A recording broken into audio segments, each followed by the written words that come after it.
Good morning, guys. What time is it?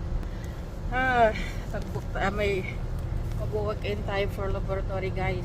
Supposed to be 6 a.m. ang plano. Kaya lang, dahil weekends, alam nyo na, tanghali na gumising.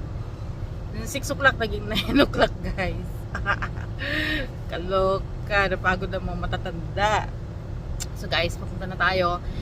Today, we are at negative 17. Malamig sa labas, guys. Ingat-ingat sa pag-drive, mag-jacket para hindi malamigan.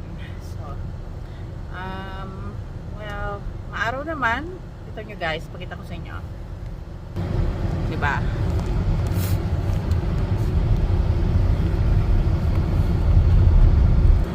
So yun, guys, ang ganda ng weather nga actually sa labas. Pero yun na nga, puro snow na tayo. It's winter na talaga.